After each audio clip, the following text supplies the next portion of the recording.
Coach Bret Contreras. This video is going to discuss the bent over row. Now there are a number of ways to do a good bent over row. Here I have the barbell on the floor. Here's my favorite way to do the barbell, but I actually like the hex bar bent over row the most, which is right here, which I will go over in a second. But I'm going to go over 3 ways to do it with a barbell. First, I am going to get around a shoulder width position.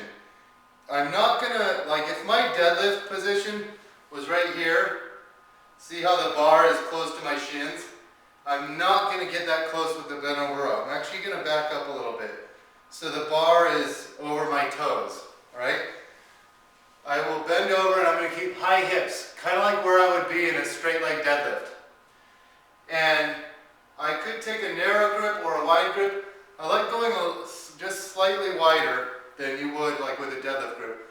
Double overhands, because this is a great grip exercise if you do it right. So I like double overhands, and I don't like to rest the bar on the ground in between reps, but I like to come down all the way. Notice my torso position will not change much. I am not flexing, extending the hips. My torso stays in constant position. So come down like this,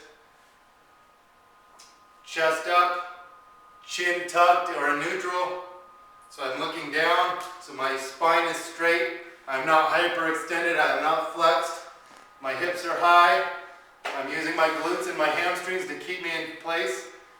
I hold on to the bar. From here, I like doing a double overhand grip, slightly wider than shoulder width. From here, I just raise the bar off the ground about 1 inch, right here. Now I'm going to row to my chest, just like this.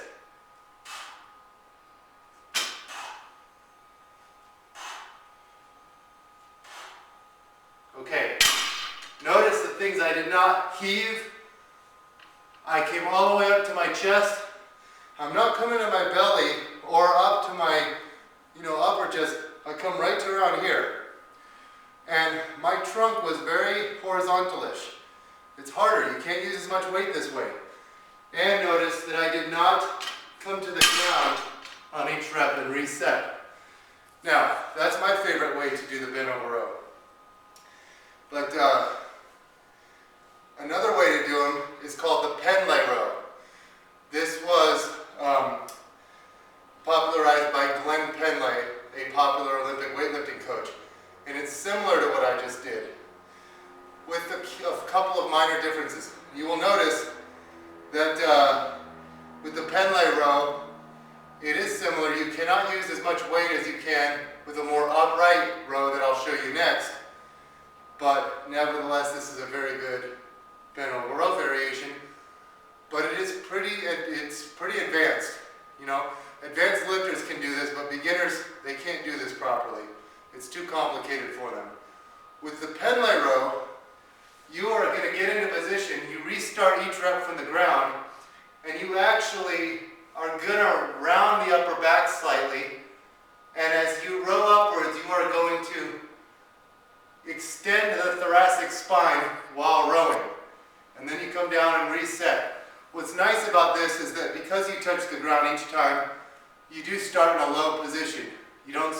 It protects you from skimping on your range of motion. So the Pendlay row looks like this. I'm rounded. I'm going to extend my spine like this while rowing up. So it looks like this.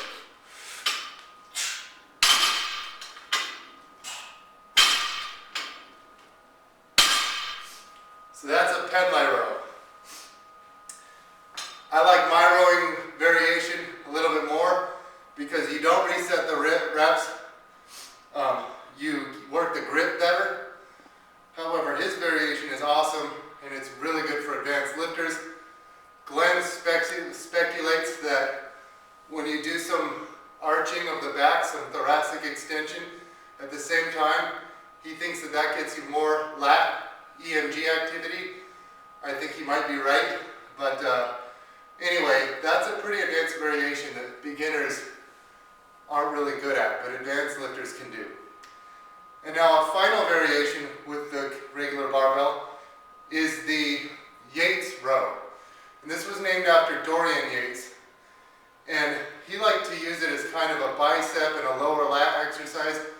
He went heavier with the weight, and you're going to have a much more upright trunk position. Again, you're going to use heavier weight, and you're going to pick the bar up in a underhand grip position like this. Start from the top, come down to about knee level. You can use heavier weights, and then you row to your lower belly like this.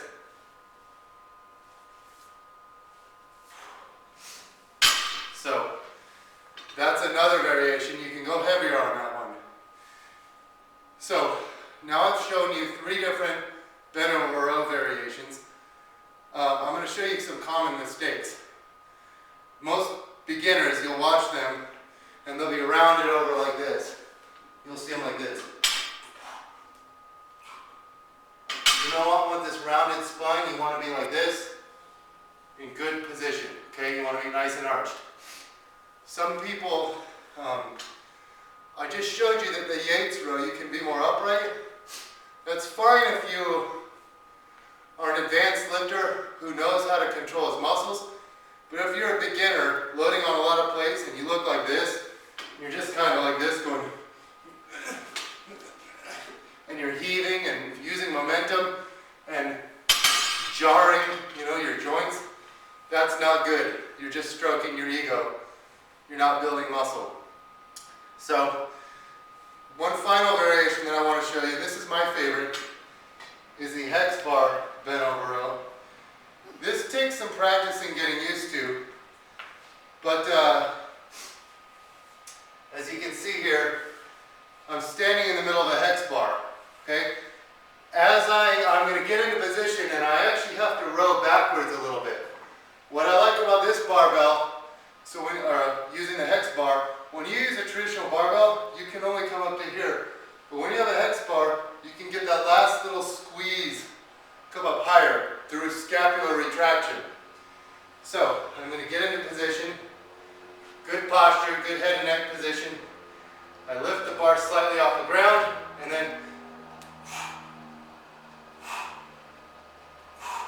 just like that. Some people, if you row straight up, the back of the bar will hit your butt. That's why you have to glide rearward a little bit. Okay, I just showed you 4 different bent over row variations. All 4 are excellent. There are different ways to do a good bent over row. You just have to know which is best for you. All right, thanks for watching.